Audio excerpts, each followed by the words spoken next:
परमपिता परमात्मा अखंड ब्रह्मांड नायक योग योगेश्वर अकरुणा वरुणालय कृपा सिंधु परमात्मा की असीम असीम असीम अनुकंपा से भक्तों, आज हम श्रीमद् भागवत महापुराण के द्वितीय दिवस की कथा को श्रवण करने के लिए यहाँ पर एकत्रित हुए हैं। परमात्मा की बड़ी कृपा है हमारे ऊपर, जो परमात्मा ने हमें एक अवसर दिया है कि हम उसकी कथा को श्रवण करें और उसके धाम को सहजता से पहुंच जावें। क्योंकि भैया भगवान की कथा ही ऐसी है जो सहजता से सरलता से परमपिता परमात्मा के द्वार तक जीवात्मा को पहुंचा देती है। इसलिए तो राजा परीक्षित को सुखदेव मुनि ने 7 दिन भगवान भागवत की कथा श्रवण कराई थी, क्योंकि गुरुदेव जानते थे तप करने में, यज्ञ करने में, ध्यान लगाने में कई बार बड़ी विपत्तियां आ जाती हैं, लेकिन कथा सुनने में किसी प्रकार की विपत्ति नहीं। भगवान गुरुदेव के चरणों में बैठे और बड़े भाव के साथ परमात्मा की कथा को श्रवण करें सच्ची शरणागति के साथ। और आज की कथा तो सच्ची शरणागति की कथा है भैया। राजा परीक्षित को श्राप लगा कि 7वें दिन राजन तक्षक नाग के काटने से आपकी मृत्यु हो जाएगी। तो राजा परीक्षित ने तत्काल सब कुछ त्याग दिया और जाकर संत महात्मा सदगुरु के चरणों की सच्ची शरणागति में। और गुरुदेव भगवान ने भी कह दिया, राजन चिंता मत करो, अब आप मेरी चरणों की सच्ची शरणागति में आ गए हो, अब आप सारी जवाबदारी अब मेरी है। तो भैया शरणागति हो जाने से जीवात्मा के जीवन में निर्भयता आ जाती है, निडरता आ जाती है और फिर डरता नहीं। आइए द्वितीय दिवस की कथा को श्रवण करने से पहले मैं आपको एक कथा श्रवण कराता हूँ।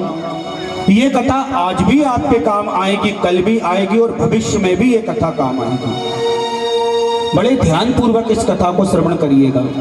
एक राजा था और राजा की 3 संतान थी।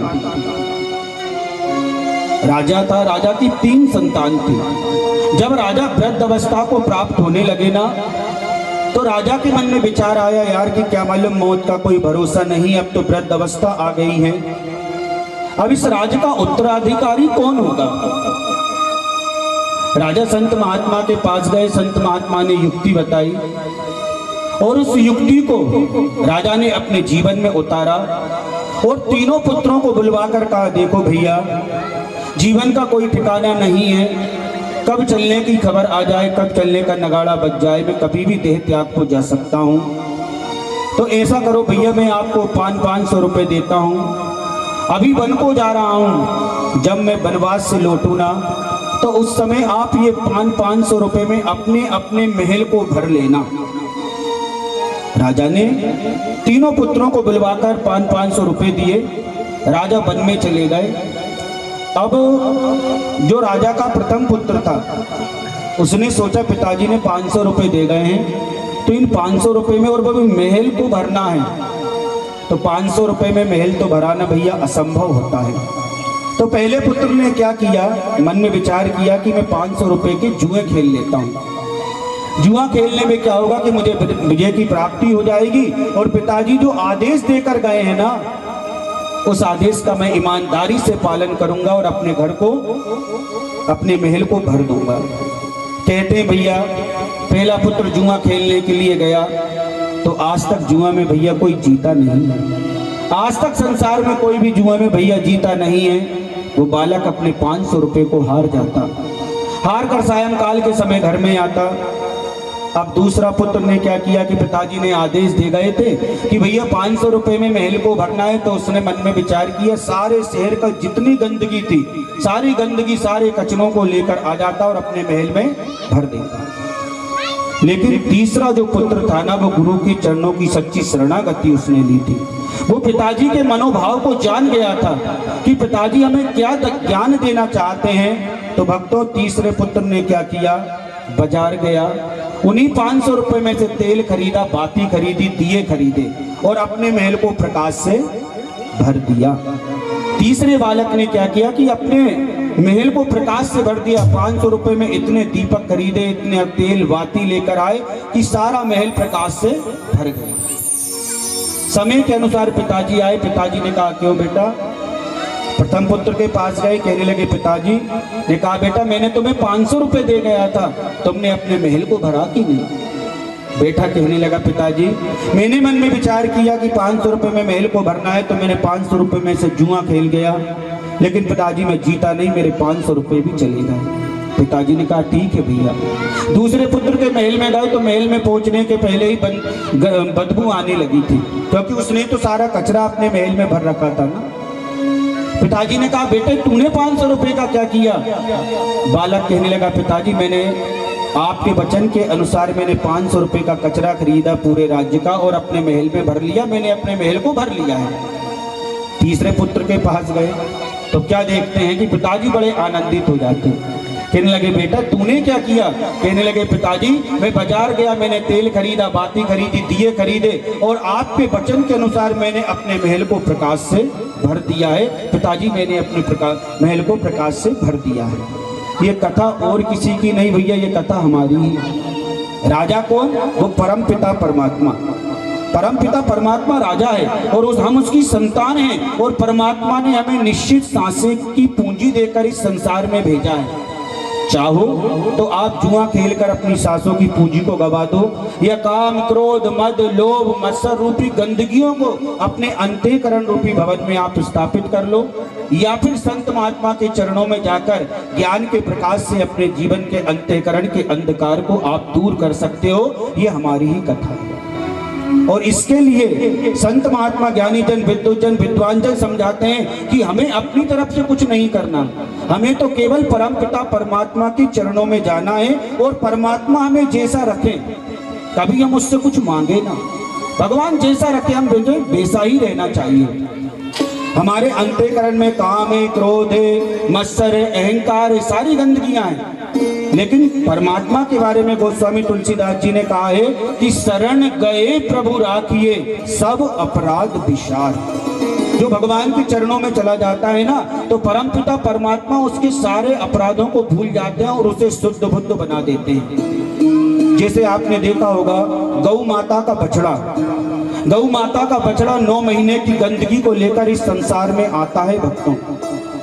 गौ माता को जो बछड़ा रहता है ना, तो 9 महीने की गंदगी को लेकर आता है, लेकिन जैसे ही वो अपनी मैया के चरणों में जाता है, सच्ची शरणागति ले लेता है, तो वही गौ माता अपनी जीभ से उसकी गंदगी को साफ करती है भैया। किसी से कहती नहीं कि मेरे बालक की गंदगी को साफ करो, स्वयं अपनी जीभ से उस 9 महीने की मल मूत्र रूपी विष्ठा रूपी गंदगी को गौ माता अपनी जीभ से पवित्र कर देती है। ऐसे ही हमारे परमात्मा है कि यदि हम परमात्मा के चरणों में जाते तो हमारे अंतःकरण की सारी गंदगियां, काम क्रोध मद लोभ मत्सर अहंकार, ये सारी गंदगियां परमपिता परमात्मा दूर कर देता है। आवश्यकता है परमात्मा के चरणों की सच्ची शरणागति की।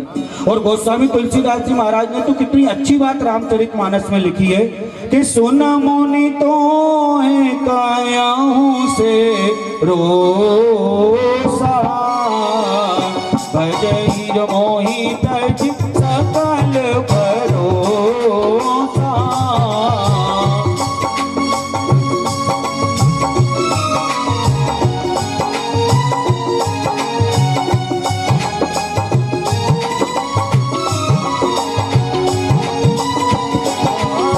सुन मुनि तो है कायाओं से रोसा, भजई जो मोहि तज सकल भरोसा।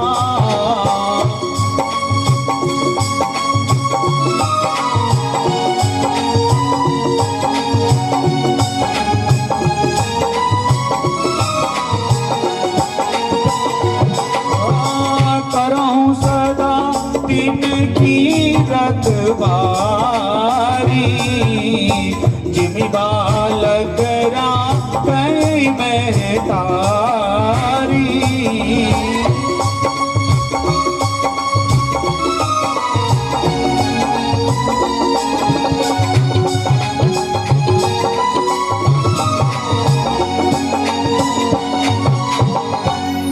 सुन मुनि तोय कहूँ सहरोसा, भजहि जो मोहि तज सकल भरोसा। करहूँ सदा तिनकी रखवारी, जिमि बालक राखे महतारी।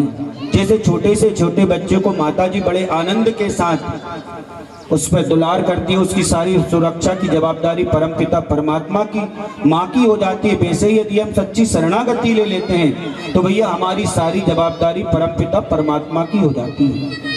भरोसे के साथ भगवान के चरणों में बैठे भगवान से प्रार्थना करें तो भगवान हमें अपनी गोद में भी खिलाते हैं। जैसे आपने देखा होगा छोटा बच्चा होता है और छोटा बच्चा सभी को बड़ा प्रिय होता है, पर उसी छोटे बच्चे की आंखों में यदि हम काजल लगा दें तो छोटा बच्चा होता है वो सभी को, छोटे बच्चों से सभी को स्नेह रहता है, प्यार करते हैं, सभी दुलार करते हैं। लेकिन मैया क्या करती है कि कभी कभी अपने बालक की आंखों में काजल लगा देती है तो वो बालक और भी सुंदर हो जाता है, तो देखने वाले उसे अपनी गोद में खिलाते हैं, अपनी गोद में सहजता से बड़े वात्सल्य भाव के साथ खिलाते हैं, दुलार देते हैं। वैसे ही हमारे परमपिता परमात्मा है। जैसे ही हमारी आंखों में भक्ति का काजल सूरमा लग गया ना तो परमपिता परमात्मा सहजता से हमें स्वीकार कर लेंगे भैया। और वो तो इतना कृपालु है, इतना दयालु है कि अपने भक्तों के लिए छोटे से छोटे कार्य करने में भी संकोच भगवान नहीं करते। सप्तम दिवस की कथा में आपको सुदामा जी के चरित्र को समझाएंगे कि देखी सुदामा की दीन दशा, देखी सुदामा की दीन दशा, करुणा करके करुणा निधि रोए, पानी परात को हाथ छुओ नहीं, नैनन के जल सुपग धोए, पानी परात को हाथ छुओ नहीं, नैनन के जल सुपग धोए। कि जैसे ही सुदामा जी की दशा को देखा भगवान योग योगेश्वर द्वारिकाधीश भगवान ने उनके चरणों का प्रक्षालन किया। तो द्वारिकाधीश ने भगवान श्री कृष्ण ने सुदामा के चरणों का प्रक्षालन क्यों किया? क्योंकि भक्तों सुदामा जी के चरित्र में तीन अद्भुत विशेषता थी, तीन अद्भुत विशेषता थी। पहले नवदा भक्ति के आचार्य थे, दूसरा इस देह का उन्हें भान भी नहीं था और भगवान की चरणों की सच्ची शरणागति लेते थे। जैसे आपने रामचरितमानस में श्रवण किया होगा कि भगवान श्री रामचंद्र जी के चरणों का प्रक्षालन 3 बार हुआ है रामचरितमानस में। पहला राजा जनक, और उस समय राजा जनक पेड़ धोने वाले थे और श्री रामचंद्र जी अयोध्या दूल्हे राजा थे। पात्र किसका था? सोने का, सोने का पात्र था। चरण धोने वाला राजा था और धुलवाने वाले दूल्हे राजा थे। दूसरा, केवट ने भगवान के चरणों का प्रक्षालन किया। चरणों को धोने वाला साधारण व्यक्ति था और पात्र भी कठोरता का था, लेकिन चरणों की सच्ची शरणागति ली थी। और तीसरी बात, माता सबरी ने ना पात्र था ना जल था, सच्ची शरणागति ली, आंखों के आंसुओं से भगवान के चरणों का प्रक्षालन किया। ये तीनों विशेषता राजा जनक की तरह विधे सुदामा जी, केवट की तरह चरणों की सच्ची शरणागति लेने वाले सुदामा जी, और माता सबरी की तरह नवदा भक्ति को अपने जीवन में उतारने वाले सुदामा जी। ये तीनों चरित्रों की विशेषता जब मेरे गोविंद द्वारिकाधीश ने देखी ना तो सुदामा जी के चरणों का प्रक्षालन किया। भक्तों, कहने का तात्पर्य कि हमारे जीवन में भी इसी प्रकार की सच्ची शरणागति आनी चाहिए। भगवान के चरणों में जावे, भगवान से प्रार्थना करें, फिर हम इस माया के बंधन से, माया के मोह के बंधन से, संसार के बंधन से हम सहजता से मुक्त हो जाएंगे। फिर हम इस माया के जाल में फंसने वाले नहीं हैं यदि हम भगवान के चरणों में चले जाएं तो। जैसे आपने देखा होगा मछली पकड़ने वाला मछुआरा जब मछली पकड़ने के लिए जाता है ना तो जो जाल को फेंका नदी में तो सारी मछलियां लेकर आ जाता है। मछुआरा नदी में जाता है मछलियां पकड़ने के लिए, जो जाल फेंका सारी मछलियों को ले आता है। पर थोड़ा सा विचार कीजिएगा कि क्या वो नदी की सारी मछलियां ले आता क्या? सारी मछलियां नहीं लेके आ पाता है। कौन सी मछली लेकर आता है? जो कि उस जाल में आ जाती है। और कौन सी मछली नहीं आ पाती? जो उस मछुआरे के चरणों में चली जाती है। भाई जाल फेंकने वाला सामने फेंकेगा ना, अपने ऊपर थोड़ी फेंकेगा। तो जैसे ही मछलियां उस मछुआरे के चरणों में आ जाती है, जाल में फंसती नहीं है, वैसे ही यदि हमने परमपिता परमात्मा की चरणों की सच्ची शरणागति ले ली ना तो हम इस संसार के मोह, माया, काम, क्रोध, मद रूपी सारी गंदगी में हम उलझने वाले नहीं है, माया के बंधन में हम उलझने वाले नहीं है, यदि हमने परमात्मा के चरणों की सच्ची शरणागति ले ली। और आज की कथा का सार ही यही है कि भगवान के चरणों की सच्ची शरणागति ले, और जब शरणागति ले लें तो भगवान से कुछ मांगना नहीं चाहिए। जो भगवान ने दिया है वही पर्याप्त है, जो हमें मिला है, जो हमें प्राप्त है, वही हमारे लिए पर्याप्त होना चाहिए। कभी भी भगवान से कुछ मांगना नहीं चाहिए। भगवान जैसा रखे, दाल रोटी खाने के लिए दे तो दाल रोटी खाओ और प्रभु के गुण, दाल रोटी खाओ और प्रभु के गुण गाओ। संत महात्मा यही ज्ञान देते हैं ना। और एक संत ने तो बहुत अच्छी बात कही है, ध्यान पूर्वक सुनिएगा, कि दाल रोटी दी तो दाल रोटी खा के सो गया मैं, दाल रोटी दी तो दाल रोटी खा के सो गया मैं, आंखें तूने दिए आंसू पिए जा रहा हूं मैं। दाल रोटी दी तो दाल रोटी खा के सो गया मैं, आंखें तूने दिए आंसू पिए जा रहा हूं मैं। और दुख तूने दिए मैंने कभी ना शिकायत की, सुख तूने दिए सुख लिए जा रहा हूं मैं। दुख तूने दिए मैंने कभी ना शिकायत की, सुख तूने दिए सुख लिए जा रहा हूं मैं। पति तो हूं मैं, पति तो हूं मैं, पर तू भी तो पतित पावन है, और जैसा तू करा था वैसा किए जा रहा हूं मैं। और मौत का बुलावा भेज देगा तो मैं आ जाऊंगा, तूने कहा जिए जा तो जिए जा रहा हूं मैं। मौत का बुलावा भेज देगा तो मैं आ जाऊंगा, तूने कहा जिए जा तो जिए जा रहा हूं मैं। बोले वृंदावन बिहारी लाल की जय हो। तो भगवान जैसा रखे वैसा हमें रहना है, कभी भी भगवान से कुछ मांगना नहीं है, क्योंकि मांगते यदि हम भगवान से है ना तो हम भगवान का सबसे बड़ा अपमान करते हैं। मांगना भगवान का सबसे बड़ा अपमान होता है भक्तों। जबकि परमपिता परमात्मा ने हमें कितनी देह दुर्लभ ये देह प्रदान की है। और इस मानव देह के बारे में गोस्वामी तुलसीदास जी कहते हैं ना, मानुष तन पावा। अरे बड़े भाग्य से परमात्मा ने हमें ये मनुष्य तन दे दिया है, मनुष्य देह दी है। अब भगवान से क्या मांगना, केवल भगवान के चरणों की सच्ची शरणागति लें, फिर सारी जवाबदारी परमपिता परमात्मा की हो जाती है। सुग्रीव ने भगवान के चरणों की सच्ची शरणागति की ली, भगवान ने कृपा की, किष्किंधा का राजा बना दिया। विभीषण ने भगवान के चरणों की सच्ची शरणागति ली, भगवान ने लंका का राजा बना दिया विभीषण को। जबकि सुग्रीव ने कहा भी भगवान ये शत्रु का भाई है, और शत्रु के भाई को शरणागति देना युद्ध नीति नहीं कहती। आप इसे शरणागति ना दें, ये भेदिया भी हो सकता है, हमारा भेद लेने के लिए भी आ सकता है। भगवान ये युद्ध नीति नहीं कहती। पर भगवान मुस्कुराए, कहने लगे सुग्रीव भैया मेरे चरणों में तो वही आता है, निर्मल मन जन सो मोहि पावा, और मोह कपट छल छिद्र न भावा। मेरे चरणों में तो वही आता है भैया कि जिसका मन निर्मल होता है, छल छिद्र कपट को त्याग कर जो मेरे चरणों में आता है मैं उसे शरणागति देता हूं। विभीषण जी ने भगवान के चरणों की सच्ची शरणागति ली, भगवान ने उनके ऊपर कृपा की। हनुमान जी महाराज ने भगवान के चरणों की सच्ची शरणागति ली, लेकिन भगवान से कभी हनुमान जी महाराज ने कुछ मांगा नहीं।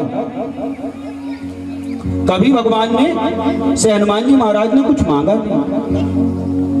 अयोध्या के राज सिंहासन पर जब लंका विजय के पश्चात भगवान श्री रामचंद्र जी अयोध्या के राज सिंहासन पर विद्यमान थे, उसी समय हनुमान जी महाराज आए। और जैसे ही हनुमान जी महाराज आए, हनुमान जी महाराज ने भगवान श्री राम के चरणों में नमन किया। भगवान श्री रामचंद्र जी ने दोनों हाथ से आशीर्वाद दिया। भैया जो झुकता है ना उसे आशीष जरूर मिलता है। जैसे ही हनुमान जी महाराज ने चरणों में नमन किया, हमारे प्रभु रामचंद्र जी ने हनुमान जी महाराज के शीश पर दोनों हाथ रखे।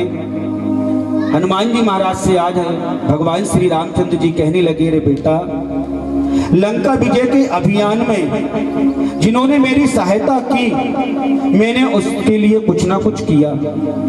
विभीषण ने मेरी सहायता की, मैंने उसे लंका का राजा बना दिया। सुग्रीव ने मेरी सहायता की, मैंने किष्किंधा का राजा बना दिया। अंगद ने मेरी सहायता की, मैंने युवराज पद उसे दे दिया, लेकिन हे पवन पुत्र, मैंने तुझे कभी कुछ दिया नहीं। आज अयोध्या का राजा राम ये घोषणा करता है कि जो तू मांगेगा, चाहे तो इंद्र पद ले ले, चाहे तो चक्रवर्ती सम्राट बन जा, चाहे तो कुबेर का खजाने का अधिकारी बन जा, और यदि तू चाहे तो मैं तुझे अयोध्या का राज भी दे सकता हूं। पुत्र, मुझसे कुछ मांग ले। हनुमान जी महाराज के आंखों से अश्रुपात होने लगे, कहने लगे, भगवान मेरी भक्ति क्या इन तुच्छ वस्तुओं से तोली जाएगी? भगवान मुझे कुछ नहीं चाहिए। भगवान श्री रामचंद्र जी के मन में बड़ा दुख था कि मैंने भगवान हनुमान जी को कुछ दिया नहीं। माता जानकी भी वहीं विद्यमान थी, कहने लगी, बेटा अपने लिए नहीं मांगता तो कम से कम प्रभु रामचंद्र जी के लिए मांग ले। तू मांगेगा ना तो स्वामी प्रसन्न हो जाएंगे। और भक्तों, जो हनुमान जी ने भगवान से मांगा, हमें भी भगवान के चरणों में बैठकर वही भगवान से मांगना चाहिए। हनुमान जी महाराज कहने लगे, प्रभु जी यदि देना ही है तो मेरे सिर पर आपका सदा आशीर्वाद रूपी हाथ बन रखे और सदा जन्म जन्म तक मैं आपके नाम संकीर्तन करते रहूं। आज हनुमान जी महाराज भगवान से मांग रहे हैं और हम भी भगवान के चरणों में यही अर्जी लगाएं। तो भगवान के चरणों में बैठे तो भगवान से भगवान को ही मांग लें कि प्रभु देना है तो दीजिए, जन्म जन्म का साथ मेरे सिर पर रख दो भगवान अपने ये दोनों हाथ। क्योंकि भैया भाग्य से ज्यादा और समय से पहले संसार में कभी किसी को ना कुछ मिलता है और ना मिलेगा। समय से पहले और भाग्य से ज्यादा, राई घटे ना तिल बढ़े। जो परमात्मा ने दे दिया है, जो हमें प्राप्त है, वही हमारे लिए पर्याप्त है। दिव्य भाव को लेकर भगवान के चरणों की सच्ची शरणागति ले। आइए भक्तों, श्रीमद् भागवत महापुराण की प्रथम दिन की प्रथम स्कंद की कथा को बड़े भाव के साथ श्रवण करें। तो सर्वप्रथम श्लोक आया है, सच्चिदानंद रूपाय विश्व उत्पत्त्यादि हेतवे तापत्र विनाशाय श्री कृष्णाय वयं नमः। सच्चिदानंद, सत्य, चित्त और आनंद। परमपिता परमात्मा सत्य के स्वरूप है और जितना हम सत्य के निकट जाते जाएंगे ना भैया, उतने ही हम परमात्मा के निकट जाते जाएंगे। परमात्मा सत्य स्वरूपी है। हमारे जीवन में जितना सत्य आएगा, परमपिता परमात्मा हमारे जीवन के उतने निकट आते जाते हैं। वो तो भैया भागते हुए आता है यदि हम सत्य को पहचान ले तो। मीरा के जीवन में भक्ति आई, सत्य आया, भगवान श्री कृष्ण दौड़ते हुए आए। केवट के जीवन में भक्ति आई, सत्य को स्वीकार किया उसने, परमपिता परमात्मा उसके द्वार पर पहुंच गए। विदुर जी के जीवन में भक्ति आई, भगवान उसके द्वार पर पहुंच गए। तो जिसके जीवन में भक्ति आ जाती है, सत्य आ जाता है, परमपिता परमात्मा उसके द्वार पर सहजता से पहुंच जाते हैं। उन्हें बुलाने के लिए टेलीफोन या मोबाइल करने की आवश्यकता नहीं होती भैया। चींटी को निमंत्रण देने की आवश्यकता नहीं होती चींटियों को। वो तो जहां मीठा होता है वो स्वतः ही वहां पहुंच जाती है। वैसे ही हमारे जीवन में सत्य आएगा तो परमपिता परमात्मा सहजता से हमारे जीवन में आ जाएगा। इसलिए लिखा गया है कि सच्चिदानंद रूपाय, सत्य, चित्त और आनंद। दो सत्य है, उसको अपने हृदय में धारण करें, हमारे चित्त को लगावें तो भैया आनंद आएगा। सत्य सत्य होता है। कई लोग कहते हैं ना कि महाराज जी सत्य कड़वा होता है, और आप लोगों ने भी सुना होगा। आप भी मानते हो कि सत्य कड़वा होता है? मानते हो? लेकिन सत्य कड़वा नहीं होता। यदि सत्य के साथ ज्ञान आ जाए और विवेक आ जाए ना, तो सत्य कड़वा नहीं होता। कई कहते हैं महाराज जी सत्य कड़वा होता है, लेकिन हम आपसे कह रहे हैं कि सत्य कभी कड़वा नहीं होता। हाँ, अपितु हमारे जीवन में ज्ञान और विवेक का अभाव हो जाता है ना, तो इसलिए हमें सत्य कड़वा लगने लगता है। जैसे एक बात को समझे, एक राजा था और उस राजा की एक आंख नहीं थी, वो राजा काना था आंख से। राजा था और राजा की एक आंख नहीं थी, काना राजा था। राजा ने मन में विचार किया कि मेरी सबसे सुंदर मेरी फोटो, मेरे चित्र को कौन बना पाएगा। घोषणा करा दी राजा ने कि मेरी सबसे सुंदर जो चित्र को बना देगा, फोटो को बना देगा, मैं उसे मनचाहा इनाम दूंगा। लेकिन यदि मेरे चित्र, मेरी फोटो बिगड़ गई ना, तो तत्काल उसे प्राण दंड दे दूंगा। राजा ने ये घोषणा कराई। काफी चित्रकार गए, राजा के स्वरूप को देखा तो जिस रास्ते से गए थे उसी रास्ते से वापिस आ गए। क्यों? क्योंकि जिस राजा की एक आंख नहीं थी उसकी सुंदर चित्र कौन बना सकता था? कोई बना सकता है? और राजा मनचाहे इनाम तो देगा, लेकिन राजा ने कहा कि यदि सुंदर मूर्ति नहीं बनी, सुंदर चित्र मेरा नहीं बनाना तो तत्काल मैं उसे प्राण दंड दे दूंगा। तो काफी विद्वान चित्रकार पहुंचे, लेकिन राजा की शर्त को सुनकर वापिस आ गए। अब जैसे ही राजा की शर्त को सुनकर वापिस आए, फिर एक गांव से उसी राज्य से एक संत महात्मा जा रहे थे। उन्होंने राजा की घोषणा को सुना कि राजा की तो सबसे सुंदर चित्र बना देगा, सुंदर फोटो बना देगा, राजा उसे मनचाहा इनाम देगा। तो महात्मा जी गए। महात्मा जी राजा से कहने लगे, राजन आप चिंता ना करो, मैं आपकी सबसे सुंदर प्रतिमा बनाऊंगा, सबसे सुंदर चित्र बनाऊंगा। राजा ने कहा ठीक है महात्मा जी, मेरी फोटो बनाइए आप, लेकिन एक बात ध्यान रखिएगा, यदि सुंदर चित्र नहीं बनाना तो मैं तुझे तत्काल मृत्यु दंड दे दूंगा। महात्मा जी ने कहा ठीक है राजन, हम दंड के लिए भी तैयार हैं। और भक्तों कहते हैं उस महात्मा जी ने राजा की इतनी सुंदर चित्र बनाया, इतनी सुंदर चित्र बनाया कि राजा ने अपनी आधी संपत्ति उस महात्मा को दान कर दी। इतना सुंदर उस महात्मा जी ने राजा के सुंदर चित्र को बनाया कि आधी संपत्ति राजा ने दान कर दी। अब आप विचार करो कि उन महात्मा जी ने राजा की कैसी फोटो बनाई होगी, जिस राजा की एक आंख नहीं है। तो महात्मा जी ने क्या किया, हाथ में धनुष दिया, बाण दिए, सामने एक मृग बनाया और मृग को निशाना बनाते हुए राजा की फोटो बनाई। अब यदि हम निशाना लगाते हैं तो अपनी एक आंख बंद कर लेते हैं ना भाई, हम निशाना लगाते हैं तो अपनी एक आंख बंद कर लेते हैं। तो वैसे ही सुंदर चित्र उस महात्मा जी ने उस राजा का बनाया, हाथ में धनुष दिया, बाण दिया, एक हिरण बनाया और उस पर निशाना लगाते हुए राजा की फोटो बनाई। राजा बड़ा आनंदित हो गया, इतना आनंदित हुआ कि अपनी आधी संपत्ति उस महात्मा को दे दी।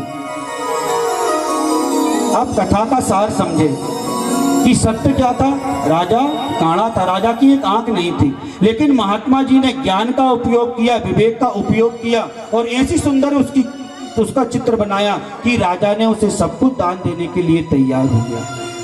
वैसे ही भैया सत्य है, सत्य हमेशा सत्य ही होता है, सत्य कभी कड़वा नहीं होता। हमारे संत महात्मा ज्ञानी जन गुरुमत सिद्धांत में भी आया है कि भैया सत्य परेशान तो हो सकता है, पर भैया पराजित कभी सत्य नहीं होता, पराजित कभी नहीं होता। सत्य को स्वीकार करने के लिए ज्ञान और विवेक की आवश्यकता है, जैसे महात्मा जी ने।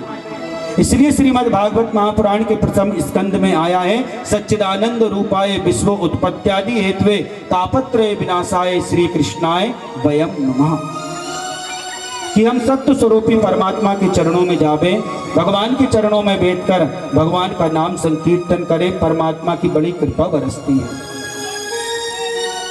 इसके पश्चात आगे महाभारत की कथा आई है भक्तों। पांडवों ने परमपिता परमात्मा के चरणों की सच्ची शरणागति ली। परमपिता परमात्मा ने इतनी दया की, इतनी दया की कि उन्हें विजय श्री की प्राप्ति करा दी। शौनक आदि ऋषि कहने लगे, गुरुदेव इस कथा को विस्तार पूर्वक समझाने की कृपा करें। आनंद कंद भगवान श्री सूत जी महाराज शौनक आदि ऋषियों को कथा श्रवण कराते हुए कहते हैं, राजे ऋषियों, कौरव और पांडवों के बीच 18 दिन युद्ध चला, 18 दिन युद्ध हुआ और जिस दिन युद्ध समाप्त हुआ ना ऋषियों, उस दिन 18 अक्षौणी सेना जो थी सभी नष्ट हो गई।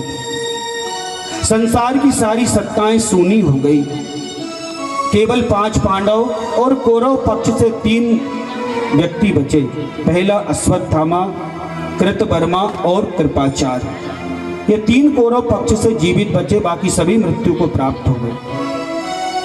ऋषियों 18वें दिन दुर्योधन रण छोड़कर भाग गया और एक कीचड़ के गड्ढे में जाकर पड़ा है, क्योंकि पांडव उसे मारने के लिए ढूंढ रहे हैं। क्योंकि भीम ने भी भैया प्रतिज्ञा कर ली थी ना कि जब तक कि मैं दुर्योधन की जंगा को तोड़ नहीं देता, जब तक मेरे मन में शांति नहीं आएगी।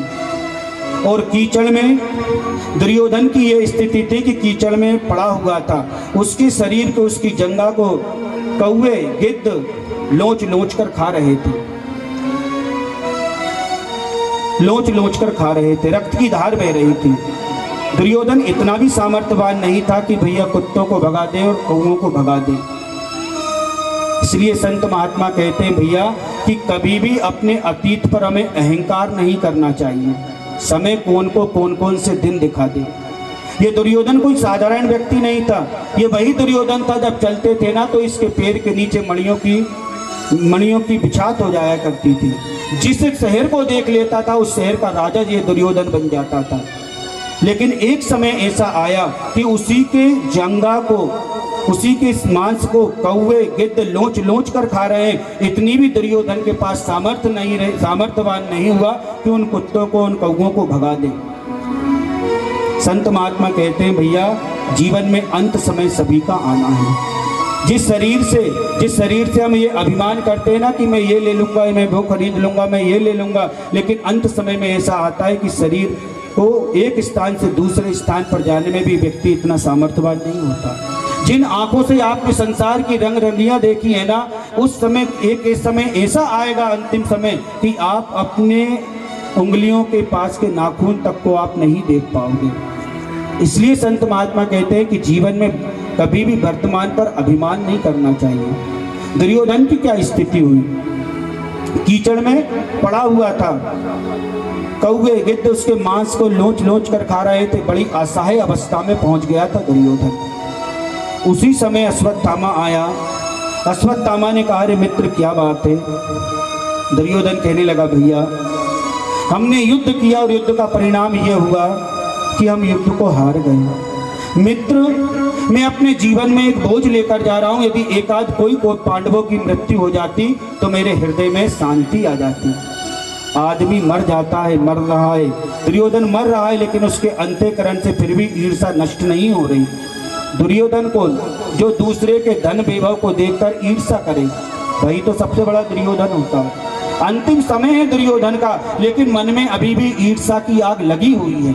अश्वत्थामा से कहने लगा रे मित्र युद्ध में हम हार गए और मैं संसार छोड़कर जा रहा हूं, लेकिन एक बोझ लेकर जा रहा हूं कि एकाध यदि कोई पांडव की मृत्यु हो जाती तो मेरे मन में शांति की प्राप्ति हो जाती, मेरा मन शांत हो जाता। मित्र अश्वत्थामा ने कहा भैया बताओ मैं तेरे लिए क्या कर सकता हूं। उसी समय दुर्योधन ने अपने रक्त से उसका तिलक किया और कहा कि आज तुझे कौरव सेना का सेनापति बनाता हूं। अश्वत्थामा ने विचार किया और कहा कि चिंता मत करो, मैं पांडवों के सब को लेकर तेरे पास जरूर आऊंगा।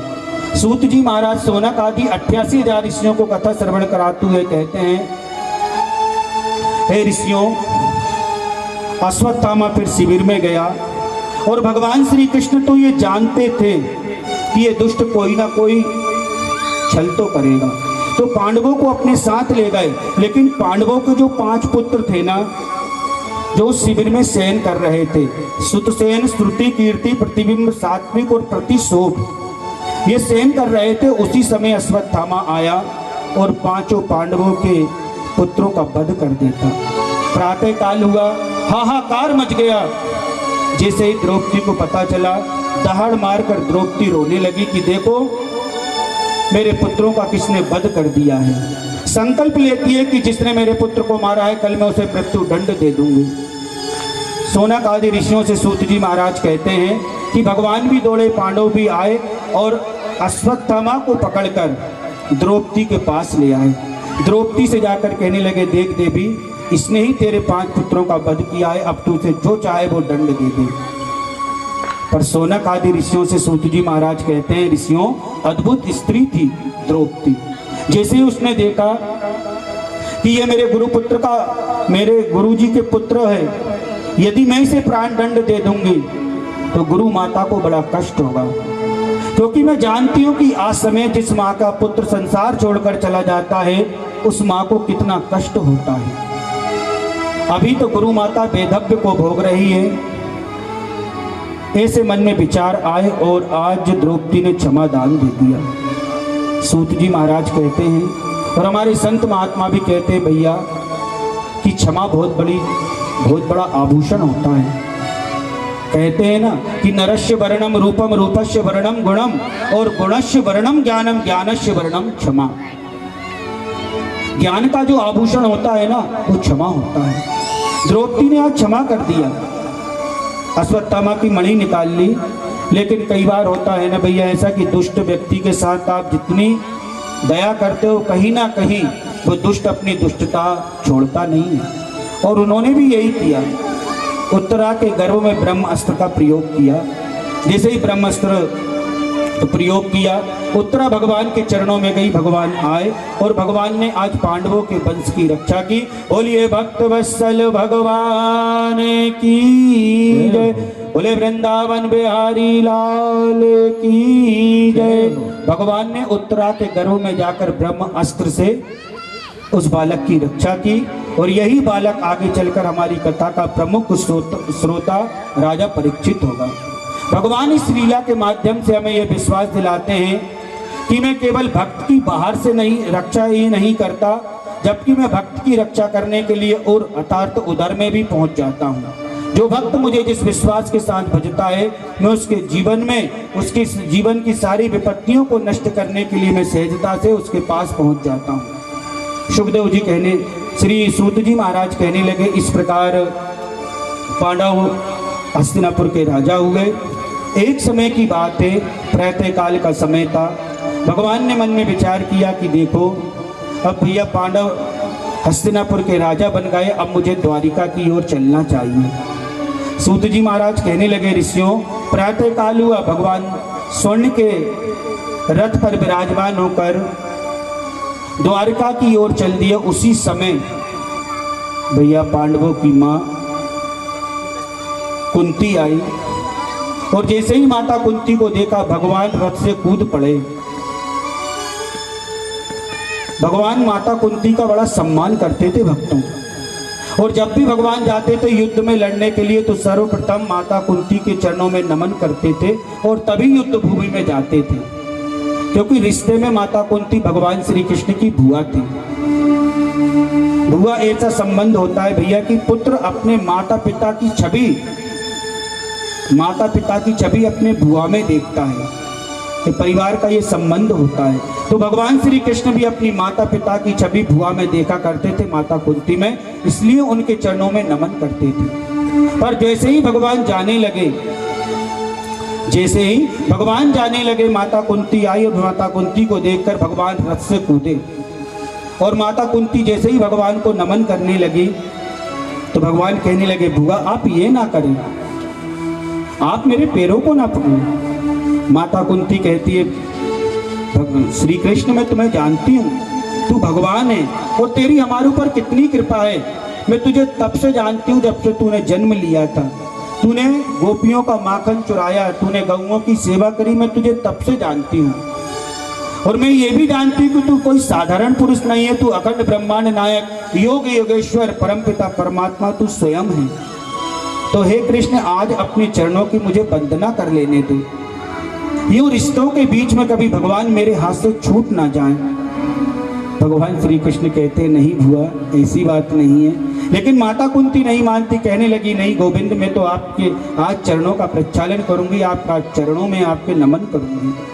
भगवान ने कहा, ठीक है बुआ, यदि आप मेरा नमन ही करती हो और आपने मुझे भगवान मान ही लिया है तो मांगो बुआ, मुझसे क्या वरदान मांगती हो। माता कुंती ने से भगवान ने कहा, मांगो बुआ, मुझसे क्या वरदान मांगती हो। और भैया माता कुंती ने जो मांगा, शायद आज तक किसी भक्त ने भगवान से ऐसा मांगा हो। माता कुंती कहती, भगवान यदि देना ही है तो मुझे केवल दुख दे दो। भगवान देना ही है तो मुझे केवल दुख दे दो। भगवान की आंखें सजल हो जाती। भगवान कहने लगी, बुआ कि जीवन में आपके जीवन में कितने दुख आए, शायद ही कोई एकाध सुख आपके जीवन में आया होगा। जब आप बाल्य अवस्था में थी, आपके माता पिता चले गए, युवा अवस्था आई, विवाह हुआ, पति छोड़कर चला गया, राज्य में आई तो सत्ताओं को लेकर युद्ध होने लगे, आपकी संतान के ऊपर प्राणों पर बात आ गई। आपके जीवन में बुआ कितने दुख आए और आज मांगने की बारी आई तो बुआ आप हमसे केवल दुख मांग रही हो। माता कुंती ने कहा, गोविंद दुख में तू बड़ा याद आता है रे, वो दुख का समय होता है ना गोविंद, तो तू हमें बड़ा याद आता है। और वास्तविकता में भक्तों जब दुख का समय होता है, संकट का समय होता है ना, तो हम भगवान के ज्यादा निकट पहुंच जाते हैं। माता कुंती कहती है, रे गोविंद दुख में तू बड़ा याद आता है, ऐसे सुख पे सिला पड़े जो हरि को नाम भुलाए, और बलिहारी बा दुख की जो हरि को नाम रटाए, बलिहारी बा दुख की जो हरि को नाम रटाए। कि गोविंद यदि देना ही है ना, तो हे गोविंद मुझे तू दुख दे दे, क्योंकि दुख में तू बड़ा याद आता है और सुख में तुझे भूल जाते हैं। कई बार ऐसा होता है ना कि जब हमारे जीवन में थोड़ा बहुत दुख आ जाता है, थोड़ी बहुत परेशानी आ जाती है, तो हमारा मन बहुत भगवान के भजन में लगता है, और थोड़ा सुख आया फिर सबसे पहले माला छूट जाती है। थोड़ी संपत्ति आई, वैभव आया, धन आया, तो सबसे पहले माला छूट जाती है। और संत महात्मा कहते हैं कि कहे हनुमंत विपत्ति प्रभु सोई, जब तब सुमिरन भजन ना होई। कि सबसे बड़ी विपत्ति का समय क्या होता है? जब भजन और सुमिरन छूट जाता है। माता कुंती ने कहा, इसलिए तो माता कुंती ने दुख मांगा था, क्योंकि भैया दुख की भी बहुत विशेषता होती है। सुख की तो आपने सुनी होगी, पर दुख की भी विशेषता होती है। कि माता कुंती ने दुख क्यों मांगा? दुख में धीरज धर्म मित्र अरुणारी, व्यक्ति के धीरज, व्यक्ति के मित्र और संसार की जो परीक्षा होती है ना, वो केवल दुख में ही होती है भैया। कि आपको कौन आपका सखा है, कौन आपका मित्र है, कौन आपका सच्चा रिश्तेदार है जो आपको दुख में सहायता करेगा। माता कुंती ने दुख भगवान से इसलिए मांगा था कि दुख में व्यक्ति की जो बुद्धि होती है ना, वो भ्रमित नहीं होती, वो भटकती नहीं है, वो भगवान के चरणों में लगी रहती है। यह माता कुंती ने कहा, गोविंद इतनी कृपा करके कुछ दिन और तू रुक जा। बस यही तो भगवान रुक जाता है भैया। और आज माता कुंती के कहने पर भगवान श्री कृष्ण रुक जाते हैं और भगवान अपने कक्ष में आए। युधिष्ठिर को ऐसा लगा भगवान मेरे लिए रुके हैं, अर्जुन को ये लग रहा है भगवान मेरे लिए रुके हैं, द्रौपदी को ऐसा लग रहा है कि भगवान मेरे लिए रुके हैं। लेकिन भैया भक्त भगवान तो केवल भक्त के लिए ही रुकते हैं। आज एकांत में भगवान बैठे हैं, और एकांत में जब भगवान बैठे हैं तो उसी समय युधिष्ठिर आया, और युधिष्ठिर ने आकर देखा कि भगवान एकांत में ध्यान लगाकर बैठे हैं। चरणों में नमन किया, कहने लगे, रे गोविंद आप एकांत में बैठकर किसका ध्यान कर रहे हो? संसार तो आपका ध्यान करता है, पर गोविंद ऐसा कौन सौभाग्यशाली है जिसका ध्यान गोविंद आप कर रहे हो? भगवान कहने लगे, राजन मैं भीष्म पितामह का ध्यान कर रहा हूँ, क्योंकि संसार में ऐसे महापुरुष दोबारा संसार में नहीं आते।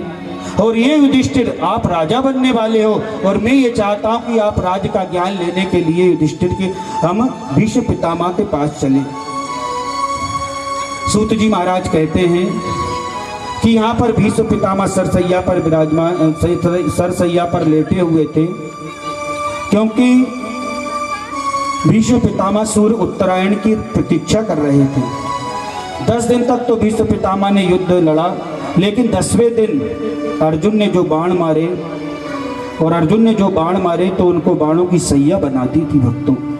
और भीष्म पितामह को जो कि इच्छा मृत्यु का वरदान था, इसलिए भीष्म जब चाहते तब मरेंगे, लेकिन सूर्य के उत्तरायण की प्रतीक्षा कर रहे थे कि जैसे ही सूर्य उत्तरायण होगा मैं अपने प्राण को तज दूंगा।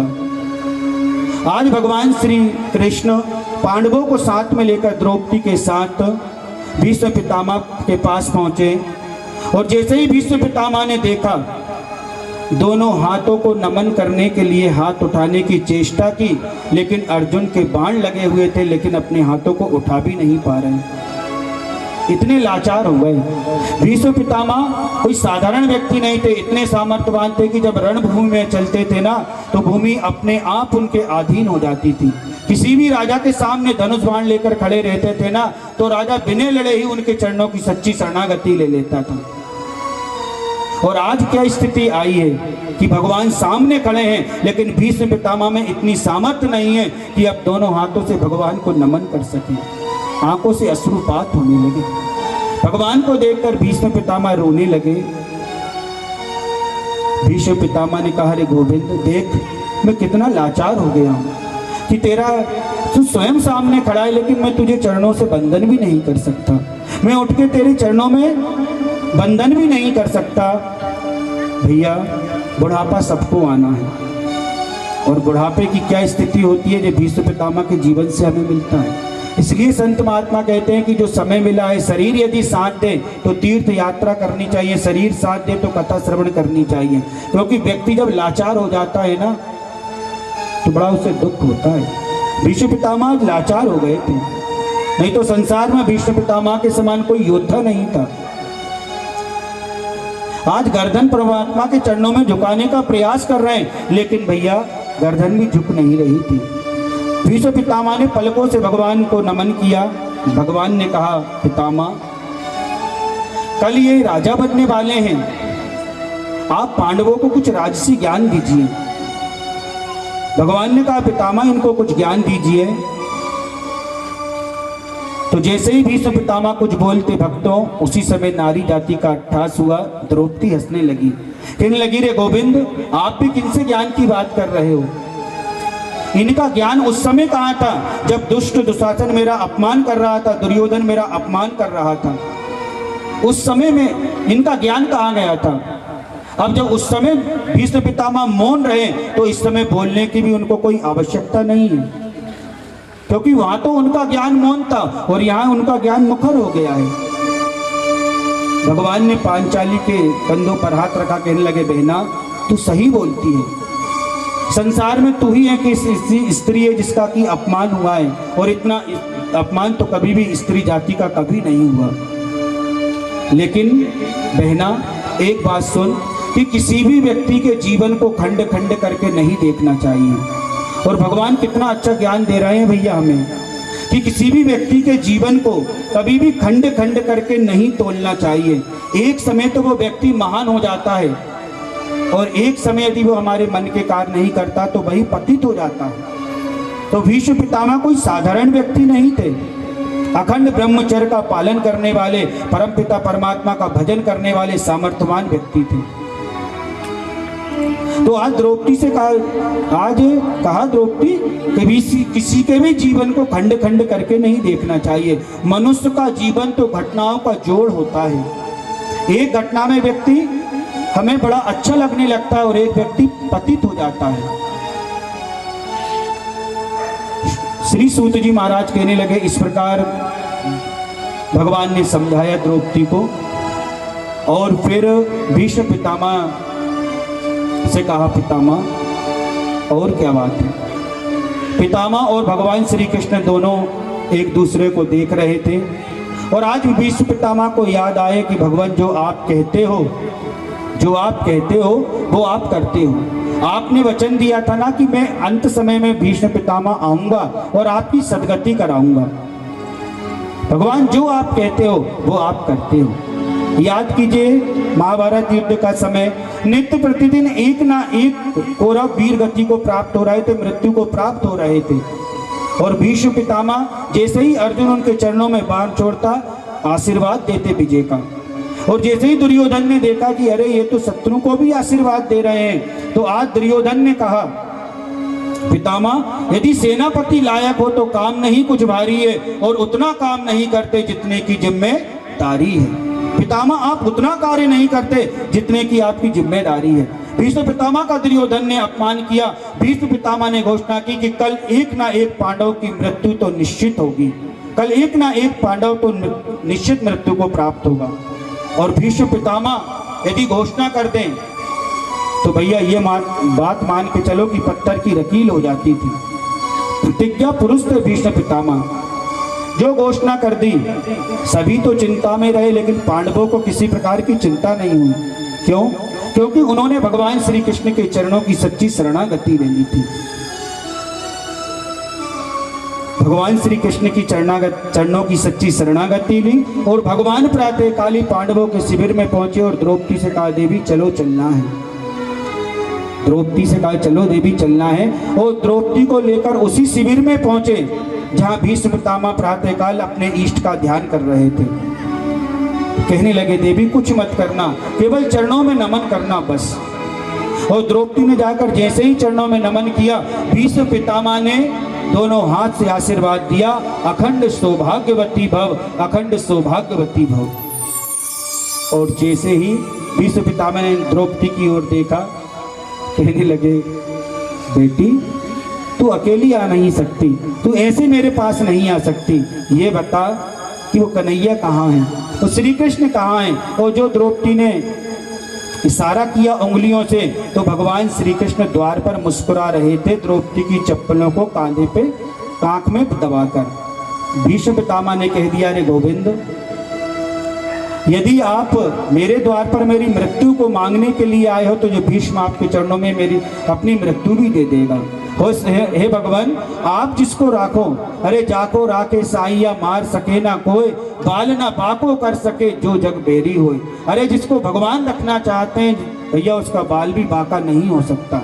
इसलिए तो संत महात्मा कहते हैं ना भैया, संत महात्मा ज्ञानी जन विद्वजन समझाते हैं ना भैया, कि हमेशा परमपिता परमात्मा के चरणों की सच्ची शरणागति लें, फिर सारी जवाबदारी परमपिता परमात्मा की हो जाती है। कि भैया जिसके रक्षक हो प्रभु राम, उसे कोई मार नहीं सकता, और प्रभु जगन्नाथ का भक्त जगत से हार नहीं सकता। भीष्म पितामह कहने लगे, रे भगवान, जिसकी शरणागति, जिन्होंने आपकी शरणागति लिए और जिसके रक्षक आप हो, उसे कौन क्या मार सकता है।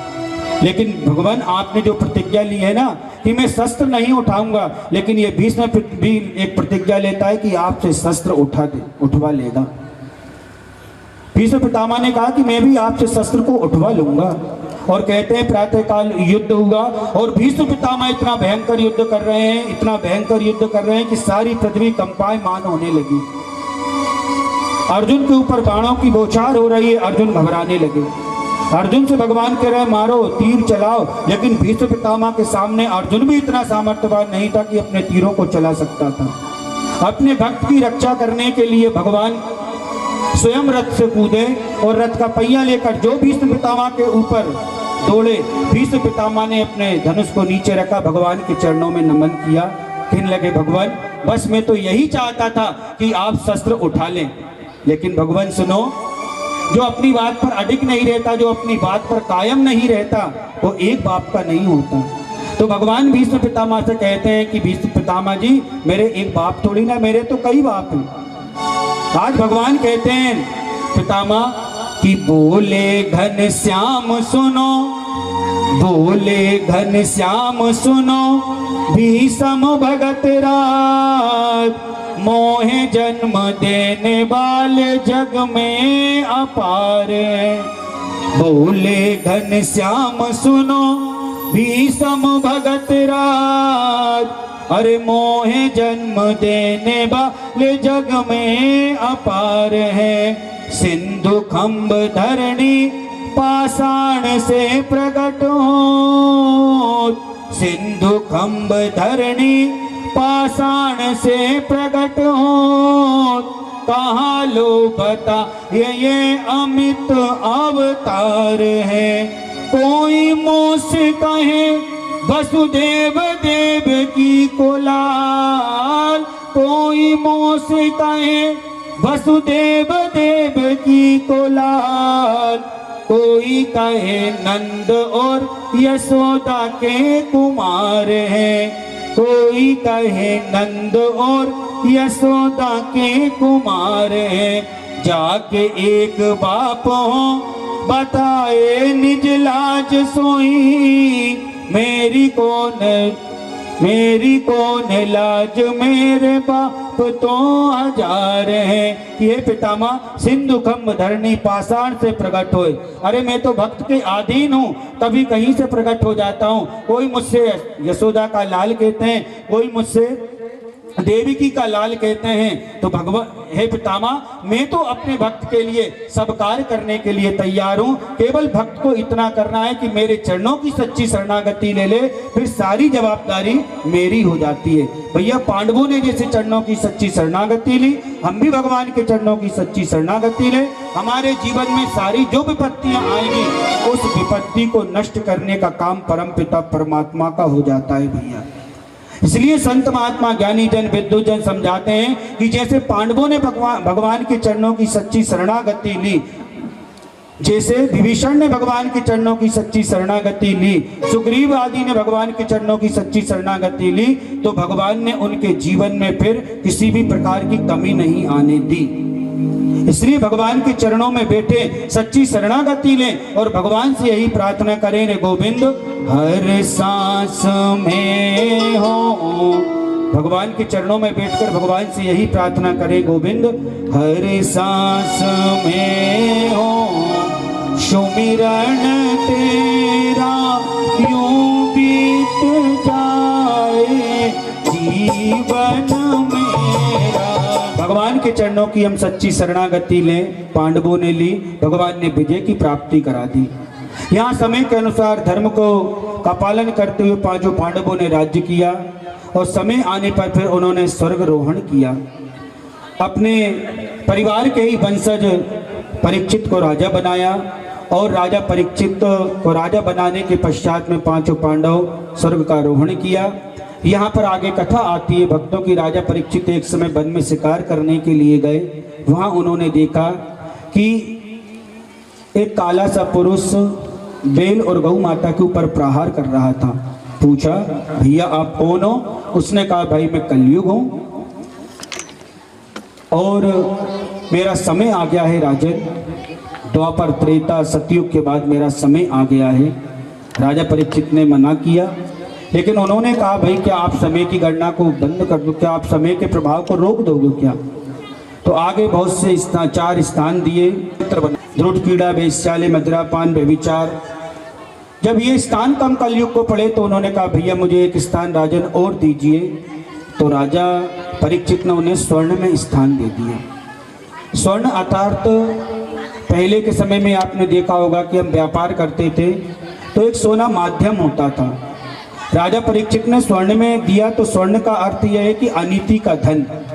अनीति के धन में सबसे बड़ा कलयुग का वास होता है भैया। इसलिए हमारे घर में जो भी आय होती है, हम जो भी कमाते हैं वो नीति से कमाना चाहिए। यदि अनीति का धन यदि घर में आता है ना भैया, तो हमारे जीवन में अनेक प्रकार के कष्ट आने प्रारंभ हो जाते हैं। स्वर्ण में वास दिया। यहाँ राजा परीक्षित महल को आ जाते हैं। प्रातः काल हुआ, मन में विचार किया कि मेरे दादाओं ने मेरे लिए खजाने में क्या क्या वस्तुएं छोड़ गए हैं। खजाने में जाते जरासंध का मुकुट था, उस मुकुट को उन्होंने धारण किया। मंत्रियों ने मना किया कि भैया ये जरासंध का मुकुट है, आपके पूर्वज लेकर आए थे, ये अनीति का धन है। लेकिन भैया जिस व्यक्ति को जिस बात की मना करो ना, व्यक्ति वो काम जरूर करता है। राजा परीक्षित ने माने ही नहीं और पहन लिए। और उस मुकुट को पहनकर भैया मुकुट को पहनकर वो वन में गए। और वन में जब गए शिकार करने के लिए तो प्यास से व्याकुल हो गए। उन्होंने एक आश्रम देखा। उस आश्रम में महात्मा जी ध्यानस्थ होकर भगवान का भजन कर रहे थे। वही महात्मा जी के पास गए। राजा को ये लगा कि यह महात्मा ढोंग कर रहा है, क्योंकि राजा परीक्षित के मस्तक पर तो कलयुग का वास हो गया था।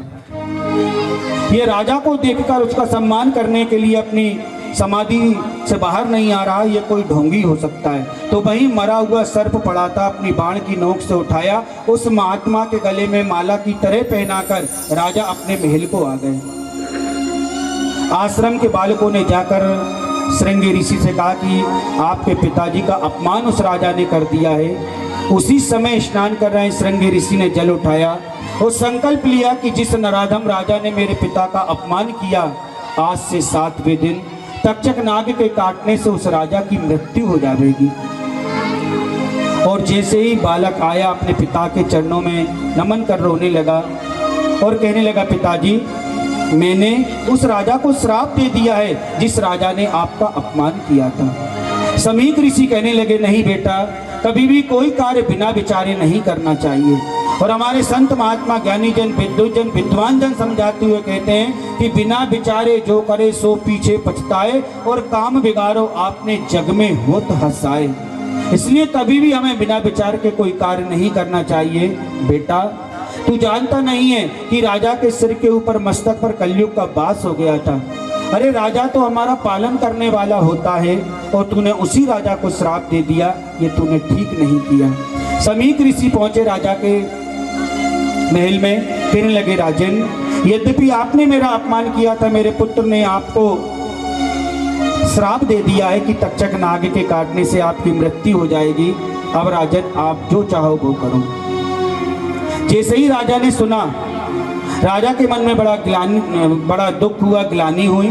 तत्काल राजा ने धन वैभव पुत्र परिवार सौंपकर अपने पुत्र को, राजा जन्मेजय को राजा बनाकर वन की ओर आ गए। तत्काल राजा ने निर्णय लिया। ये कथा हमें संकेत दे रही, भैया यदि घर छोड़ने की बात आएगा तो तत्काल घर छोड़ देना चाहिए, तत्काल अपने पद को छोड़ देना चाहिए, भगवान के चरणों में जाना चाहिए बस। राजा ने तत्काल सब कुछ त्यागा और संत महात्मा के द्वार पर गए और कहने लगे, गुरुदेव मुझसे एक संत महात्मा का अपमान हो गया है और अपमान के फलस्वरूप मुझे श्राप लगा है कि आज से 7वें दिन तक्षक नाग के काटने से मेरी मृत्यु हो जाएगी। अब मुझे क्या करना चाहिए? तो किसी ने कहा, राजन यज्ञ करो। अब यज्ञ भी राजा परीक्षित कैसे कर पाते, क्योंकि 7 दिन तो तैयारी में ही लग जाते हैं। किसी ने कहा ध्यान करो। अब ध्यान की भी भैया अनुभव होना चाहिए, ध्यान की भी तैयारी होनी चाहिए, किसी योग्य सदगुरु को भी मिलना चाहिए। ध्यान भी कैसे लगाएं? किसी ने कहा मंत्र जाप करवाओ। अब मंत्र जाप भी इतने समय में पूर्ण कैसे हो पाएंगे, क्योंकि 7वें दिन तो राजा की मृत्यु होना है। फिर राजा को विचार आया, जिस परमपिता परमात्मा ने माँ के गर्भ में जाकर मेरी रक्षा की थी, उसी परमपिता परमात्मा से मैं प्रार्थना करता हूँ। भगवान के चरणों में नमन किया, भगवान से प्रार्थना करी, भगवान मुझ पर कृपा कीजिए। आनंद कंद भगवान ने ऐसी कृपा की कि सुखदेव मुनि को भेज दिया। और जैसे ही सुखदेव मुनि को देखा, चरणों में नमन किया, हाथ जोड़कर प्रश्न करने लगे, कहने लगे, गुरुदेव मुझसे एक संत महात्मा का अपमान हो गया है और अपमान के फलस्वरूप मेरे 7वें दिन तक्षक नाग के काटने से मेरी मृत्यु हो जाएगी। गुरुदेव अब मेरे लिए क्या कर्तव्य है, मुझे क्या करना चाहिए? राजा परीक्षित ने हमें इस कथा के माध्यम से ये ज्ञान दिया है कि कभी भी गुरु और डॉक्टर के सामने कभी झूठ नहीं बोलना चाहिए। राजा परीक्षित झूठ नहीं बोले, सत्य जो घटना घटी थी वो बता दी। और हमें भी ये ज्ञान मिलता है कि गुरु और डॉक्टर के सामने कभी भी झूठ में नहीं बोलना चाहिए। यदि हम डॉक्टर के सामने झूठ बोलते हैं तो हमारे रोगों का उपचार नहीं हो सकता, और संत महात्मा गुरु के सामने यदि हम झूठ बोलते हैं तो हमें अपने पापों का हमारा फिर उद्धार नहीं हो सकता। भैया राजा परीक्षित ने सब कुछ बता दिया। सुखदेव मुनि कहने लगे, राजन चिंता मत करो, अब तू मेरी शरण में आ गया है, अब तू मेरी शरण में आ गया है, चिंता मत करना, 7वें दिन तुझे परमपिता परमात्मा की प्राप्ति हो जाएगी। और गंगा मैया के पावन तट पर उच्च आसन पर व्यासपीठ बनवाई, राजा परीक्षित बैठ गए। और राजा परीक्षित बैठ गए, सुखदेव मुनि कहने लगे, राजन अब चिंता मत करो।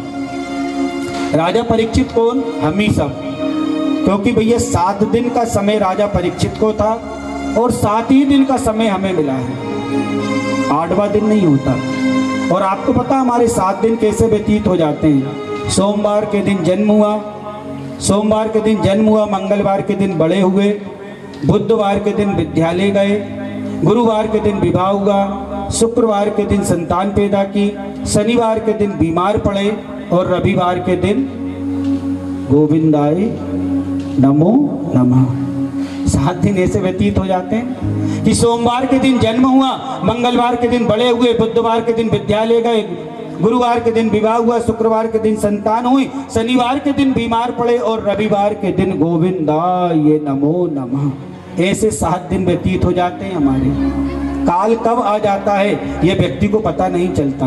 भैया संसार में व्यक्ति आने की खबर तो 9 महीने पहले ही पता चल जाती है कि संसार में कोई आने वाला है, लेकिन संसार में से जाने की खबर तो 9 सेकंड पहले भी पता नहीं होती कि ये संसार को छोड़कर जा रहा है।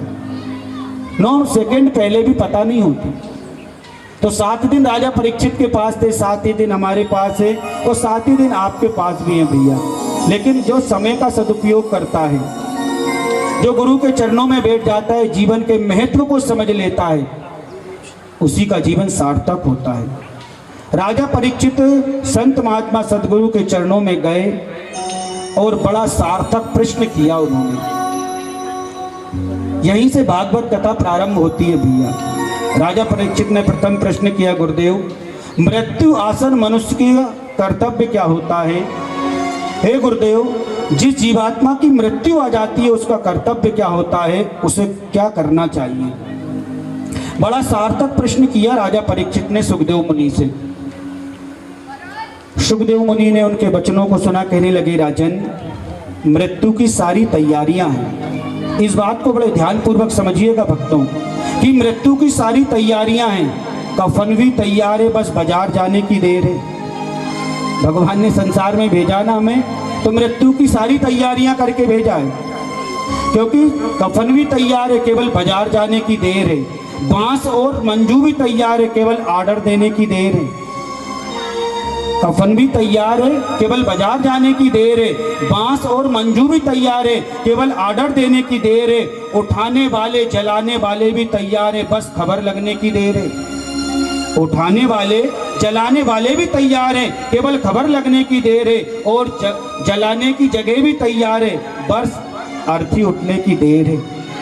जलाने की जगह भी तैयार है, बस अर्थी उठने की देर है। रोने वाले भी तैयार बैठे हैं, बस चल बसा सुनने की देर है। रोने वाले भी भैया तैयार बैठे, बस चल बसा सुनने की देर है। सुखदेव जी कहने लगे राजन, मृत्यु की सारी तैयारियां है, केवल श्वास बंद होने की देर है। बस केवल श्वास बंद होने की देर है। और हे राजन, आधे घंटे में सारी तैयारियां हो जाती हैं, आधे घंटे में सारी सामग्रियां जुट जाती हैं, और आधे ही घंटे में भैया ये अस्थियां बिखर जाती हैं। अतः राजन, अस्थियां बिखरने से पहले, देखिए कितना अच्छा सूत्र दे रहे हैं राजा परीक्षित को सुखदेव मुनि की, राजन अस्थियां बिखरने से पहले जीवन में परमात्मा के नाम की आस्था को जगा लेना।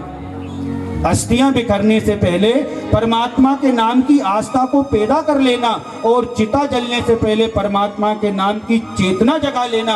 राजन, जीवात्मा का जीवन सार्थक हो जाता है।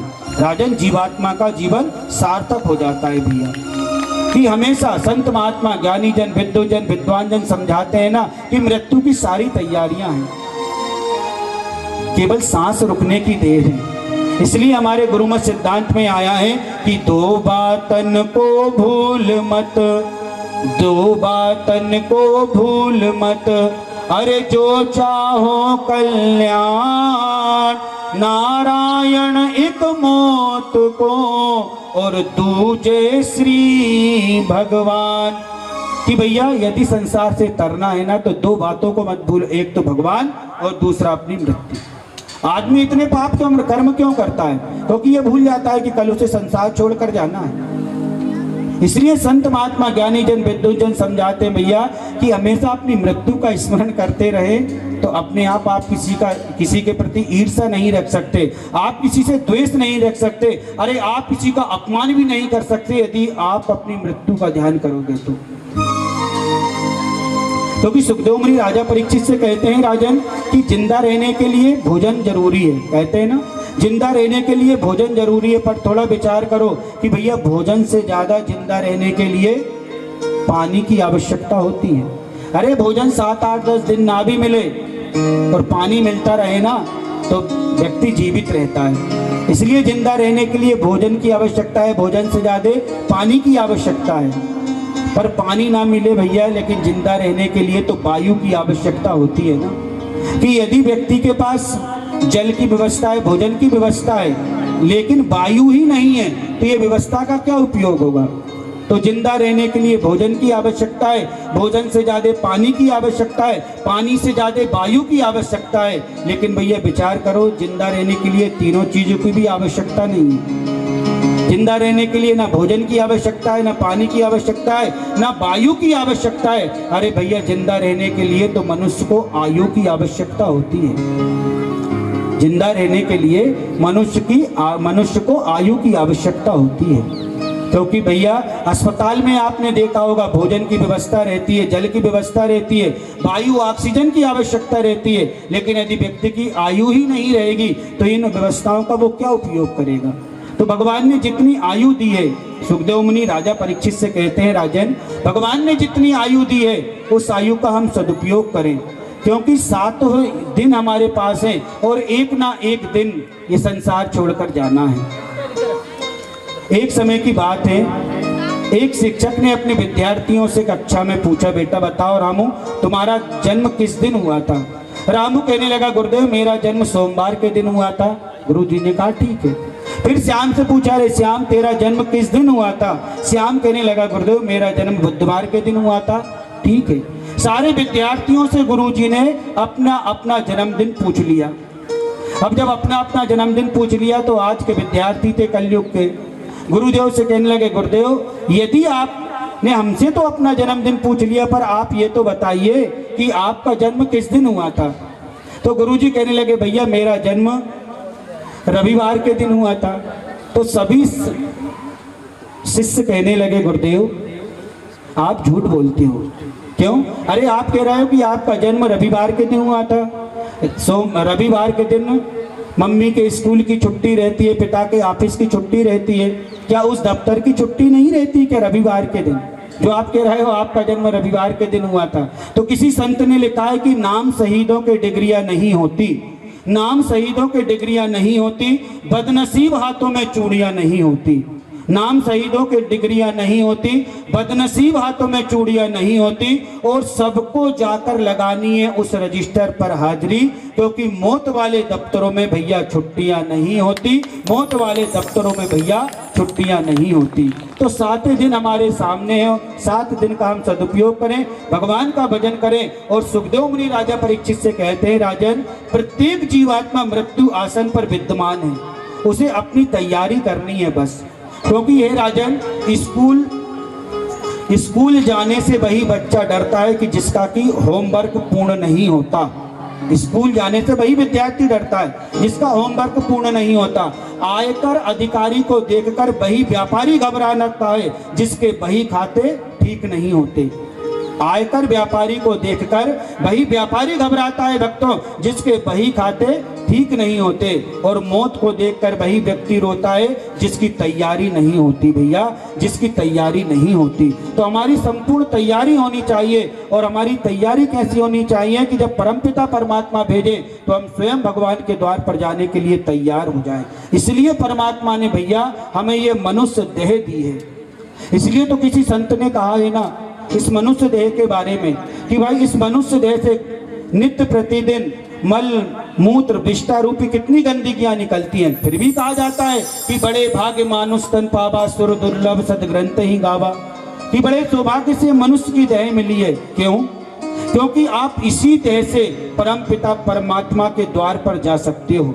मनुष्य का जीवन सीढ़ी की तरह होता है और सीढ़ी दोनों कार्य करती है, चढ़ने के भी काम आती है और भैया उतरने के भी काम आती है। यदि अपने जीवन में आप ईमानदारी से भगवान का भजन करोगे, चिंतन करोगे, तो इसी सीढ़ी से आप परमपिता परमात्मा के द्वार तक पहुंच जाओगे। और नहीं तो भैया इसी सीढ़ी से आप नीचे 84 के चक्कर में फिर आप उलझ जाओगे। इसलिए संत महात्मा कहते हैं कि इस मनुष्य जीवन का हम सदुपयोग करें, क्योंकि बड़े सौभाग्य से हमें मिला है। और संसार में रहे तो संसार में कैसे रहना चाहिए, तो राजा परीक्षित सूत्र दे रहे हैं भैया कि संसार में रहे तो आया की तरह रहें। जैसे आपने देखा होगा ना, आया, हम छोटे छोटे बालकों को पालने के लिए एक आया रख लेते हैं, और आया भी पूर्ण ईमानदारी के साथ मातृत्व भाव से, बड़े वात्सल्य भाव से उस बालक की सेवा करती है,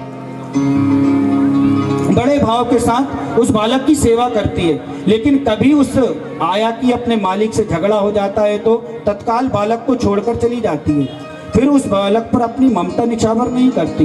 वैसे ही हम संसार में आया की तरह रहें कि जब चलने की बारी आए तो भैया जाते समय जीवन में किसी प्रकार का कष्ट ना हो, क्योंकि उस यात्री को रेल यात्रा करते समय ज्यादा परेशानी होती है जिसके पास सामान ज्यादा होता है।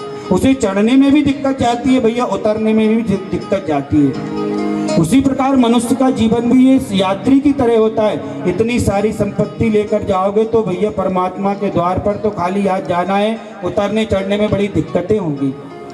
मनुष्य का देह मिली है और इस देह का उद्देश्य केवल एक ही है, परम पिता परमात्मा की प्राप्ति। नहीं तो इस देह कोई काम आने वाली नहीं है। भाई देखिए, हाथी के दांत भी काम आ जाते हैं, बाघ की खाल भी काम आ जाती है, मृग की खाल भी काम आ जाती है, लेकिन मनुष्य की चीज कोई काम नहीं आती। तो किसी संत ने बहुत अच्छी बात कही है कि हाथियों के दांतन के खिलौना बने भांति भांति, कि हाथियों के दांतन के खिलौना बने भांति भांति, बाघन की खाल तपुस्तन के मन भाई है। हाथियों के दांतन के खिलौना बने भांति भांति, बाघन की खाल तपुस्तन के मन भाई है। मृगन की खालब के ओढ़ते ना जोगी जाती, छेड़ी की खाल थोड़ी पारी भई लाई है, कि साबर की खालब को बांधा तो सिपाही लोग, साबर की खालब को बांधा तो सिपाही लोग, अरे गेंडन की खाल राजा रावण सुहाई है, कि साबर की खालब को बांधते सिपाही लोग, गेंडन की खाल राजा रावण सुहाई है। और कहे कभी दयाराम, अरे कहे कभी दयाराम, अरे राम के भजन बिना मानुष की खाले कछु काम नहीं आई है, कही कहे दयाराम, राम के भजन बिना मानुष की खाले कछु काम नहीं आई है। कि संत महात्मा ज्ञानी जन विद्वत जन विद्वान जन समझाते हैं, संत महात्मा समझाते हैं भैया कि नाम हरि का जपले बंदे फिर पीछे पछताएगा, चला गया जो समय हाथ से फिर वापिस नहीं आएगा। एक बार जो राजन समय चला गया ना, फिर वो वापिस नहीं आता, फिर केवल पछताने के अलावा कुछ हाथ में नहीं रह जाता। जैसे आपने देखा होगा आषाढ़ का चूका किसान, आषाढ़ का चूका हुआ किसान, डाल का चूका हुआ बंदर और स्कूल से भागा हुआ विद्यार्थी जीवन में कभी ना कभी पछताता तो जरूर है भैया। आषाढ़ का चूका किसान, डाल का चूका हुआ बंदर और स्कूल से भागा हुआ विद्यार्थी जीवन में भैया कभी ना कभी पछताता तो जरूर है। इसलिए हमें पछताना ना पड़े, इसलिए जीवन को सुधारें। क्योंकि भैया संत महात्मा सुखदेव मुनि कहते हैं राजन कि मृत्यु को सुधारना है तो पहले जीवन को सुधारना पड़ेगा, और यदि ये जीवन बिगड़ गया ना तो जीवात्मा की मृत्यु बिगड़ जाती है भैया। फिर भाई जैसे दूध बिगड़ जाए तो सुबह बिगड़ जाती है ना, जैसे घर में दूध बिगड़ जाए तो सुबह बिगड़ जाती है, यदि रोटी बिगड़ जाए तो दोपहर बिगड़ जाती है। दूध बिगड़ जाए तो भैया सुबह बिगड़ जाती है, रोटी बिगड़ जाए तो भैया दोपहर बिगड़ जाती है, और टीवी बिगड़ जाए तो शाम बिगड़ जाती है। टीवी बिगड़ जाए तो शाम बिगड़ जाती है, और भैया मोबाइल बिगड़ जाए ना तो पूरा दिन बिगड़ जाता है। आप लोगों की बात कह रहे हैं कि यदि दूध बिगड़ जाए तो सुबह बिगड़ जाती है, रोटी बिगड़ जाए तो दोपहर बिगड़ जाती है, टीवी बिगड़ जाए तो शाम बिगड़ जाती है, मोबाइल बिगड़ जाए ना तो दिन भर बिगड़ जाता है। उसी प्रकार भैया हमारा जीवन बिगड़ गया तो हमारी मृत्यु भी बिगड़ जाएगी भैया। यदि हमारा जीवन बिगड़ गया ना तो भैया हमारी मृत्यु भी बिगड़ जाएगी। इसलिए संत महात्मा कहते हैं यदि अपनी मृत्यु को सुधारना है तो श्वास श्वास पर जाप कर, श्वास श्वास पर जाप कर, वृथा श्वास मत खोए, ना जाने इस श्वास को आवन होए ना होए। कि भैया इस सांस का कोई भरोसा नहीं है। इसलिए संत महात्मा कहते हैं कि कर से कर्म करो विधि नाना, पर मन राखो जहां कृपा निधाना। कि कार्य ईमानदारी से करें लेकिन मन भगवान के चरणों में रखें, और श्वास श्वास पर भगवान का भजन करते रहें भैया, धीरे धीरे भजन करते रहें। क्योंकि प्रार्थना भैया कोई एटीएम मशीन नहीं है कि बटन दबाओ और पैसा बाहर आ जाएगा। कई बार ऐसा होता है ना, खूब प्रार्थना कर रहे हैं लेकिन महाराज क्या बताएं हमारे कार्य नहीं हो रहे। तो संत महात्मा कहते हैं कि प्रार्थना कोई एटीएम मशीन नहीं होती। जैसे आपने देखा होगा एटीएम मशीन में आप जाते हो, बटन दबाते हो, पैसा बाहर आ जाता है। पर संत कहते हैं कि प्रार्थना तो फ्रिज के समान होती है। जैसे फ्रिज में हम बर्फ जमाते हैं ना, तो बर्फ जमाने के पहले फ्रिज में पानी को रख दिया जाता है। अब पानी को बर्फ बनने में इंतजार तो करना पड़ेगा, और यदि आप इंतजार करोगे, भजन करते रहोगे तो एक ना एक दिन परमात्मा निश्चित आएगा। किसान का कार्य होता है बीज को बो देना, बस इसमें किसान का काम खत्म हो जाता है। अब उसको अंकुरण आने में किसान को भी इंतजार करना पड़ता है भैया। उसी प्रकार हम भगवान के चरणों में बैठकर प्रार्थना करें और भगवान का इंतजार करें तो परमपिता परमात्मा भैया निश्चित ही आते हैं। हमारे जीवन की ऐसी शैली होनी चाहिए। विरदुर जी महाराज भगवान के भक्त थे, भगवान उनके द्वार पर गए। संत महात्मा ज्ञानी जन कहते हैं कि भक्ति में बड़ी शक्ति होती है भैया। एक बार हमारे जीवन में भक्ति आ जाए तो परमात्मा फिर आने में देरी नहीं करते। विदुर महाराज जी के जीवन में भक्ति आई, परमात्मा ने पहुंचने में देरी नहीं की। सबरी मैया के चरणों के जीवन में भक्ति आई, भगवान ने जाने में देरी नहीं की। मीराबाई के जीवन में भक्ति आई, भगवान श्री कृष्ण ने जाने में देरी नहीं की। भगवान तो आते हैं भैया, बस जीवन में भक्ति आ जाए। इसलिए संत महात्मा कहते हैं कि भैया भक्ति में बड़ी शक्ति होती है। भगवान की भक्ति करें, भगवान से प्रार्थना करें और अपने घर आंगन में भैया भक्ति से बेटे, भक्ति जब हम करते हैं तो परम पिता परमात्मा अपने द्वार पर ही आते हैं। आगे की कथा भी यही है। सुखदेव मुनि राजा परीक्षित से कहते हैं, राजन जो आप हमसे ये प्रश्न पूछ रहे हो ना, ऐसे ही प्रश्न एक समय विदुर जी ने मैत्री ऋषि से पूछे थे। राजा परीक्षित ने कहा, गुरुदेव मैत्री ऋषि और विदुर जी का सत्संग किस प्रकार हुआ था, इस कथा को समझाने की कृपा करें। गंगा मैया के पावन तट पर आचार्य प्रवर भगवान श्री सुखदेव मुनि राजा परीक्षित को द्वितीय दिवस की कथा को बड़े दिव्य भाव से श्रवण कराते हुए कहते हैं, राजन विदुर जी भगवान के ऐसे भक्त थे कि जिनके यहाँ पर भगवान ने पहुंचकर भाजी का भोग लगाया था। क्योंकि ये राजन भगवान धन नहीं देखते, वैभव नहीं देखते, भगवान तो केवल पात्रता देखते हैं। और जिसके जीवन में भक्ति आ जाती है, भगवान 56 प्रकार के भोजन को भी त्याग कर उस भक्त के द्वार पर पहुंच जाते हैं। भगवान तो इतने दयालु होते हैं। राजन सुखदेव जी के वचनों को सुनकर राजा परीक्षित ने कहा, गुरुदेव विदुर जी महाराज तो हस्तिनापुर में प्रधानमंत्री हुआ करते थे ना, मंत्रिमंडल के सदस्य हुआ करते थे, लेकिन विदुर जी ने फिर उनको क्यों त्याग दिया। सुखदेव जी कहने लगे, राजन दुष्ट धृतराष्ट्र और दुर्योधन पांडवों के साथ छल करने लगे। विदुर जी ने समझाया भी, भैया यद्यपि आपको ये नीति विरुद्ध कार्य नहीं करना चाहिए। और जैसे ही विदुर जी समझा रहे थे उसी समय दुर्योधन आ जाता, और जैसे ही दुर्योधन आ जाता तत्काल अपने चाचा विदुर जी का अपमान करने लगा। लेकिन विदुर जी शांत बैठे, चुपचाप खड़े हैं। राजा परीक्षित ने प्रश्न किया, गुरुदेव चाहते तो विदुर जी भी बोल सकते थे, युद्ध कर सकते थे, लेकिन विदुर जी बोले क्यों नहीं, चुपचाप चल दिए अपने घर वन की ओर। राजा परीक्षित कहते हैं और हमें भी इस कथा के प्रसंग के माध्यम से भगवान सुखदेव जी बहुत अच्छा ज्ञान दे रहे हैं कि यदि कोई हमारा अपमान कर दे, हमारे बारे में कुछ भी कहे ना, तो भैया हमें चुप्पी साध लेनी चाहिए। इस कथा को बड़े ध्यानपूर्वक समझें हम कि विदुर जी महाराज चुप हो गए, क्योंकि भैया चुप्पी साध लेना कई सवालों का जवाब हुआ करता है। कुछ सवाल ऐसे होते हैं जिनका जवाब नहीं दिया जाता। विदुर जी महाराज ने सोचा कि अब इनको जवाब देने की कोई मतलब नहीं है, क्योंकि जाको प्रभु दारुण दुख देई ताकि मति पहले हर लेही। आज विदुर जी का अपमान हुआ, लेकिन विदुर जी कुछ नहीं बोले, चुपचाप रहे। और हमें भी यही ज्ञान दे रहे हैं, यदि कोई आपका अपमान भी करे ना, तो आपको अपनी वाणी से कुछ बोलना नहीं चाहिए, क्योंकि यदि आपने बोल दिया तो भगवान पीछे हो जाता है। सब भगवान के ऊपर छोड़ दो आप, जैसे विदुर जी ने छोड़ दिया था। जैसे आपने देखा होगा ना, कई बार दूध उबल रहा है और उबलते हुए दूध को शांत करने के केवल दो ही तरीके हैं, या फिर आप उस दूध में पानी मिला दीजिए या गैस बंद कर दीजिए। या तो आप पानी मिला दीजिए उबलते हुए दूध में, या अपने गैस को बंद कर दीजिए।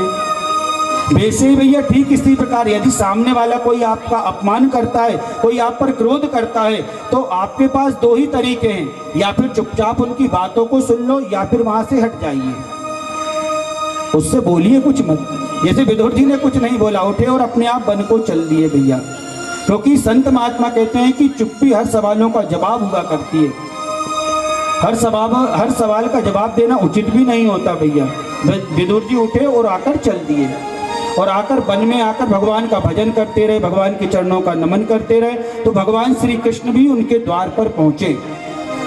तो किसी संत ने बहुत अच्छी बात कही है कि हमारा कर्म का फल वरदान जैसा हो, हमारा कर्मों का फल वरदान जैसा हो, गुरु के प्रति हमारा समर्पण भगवान जैसा हो, गुरु के प्रति हमारा समर्पण भगवान जैसा हो।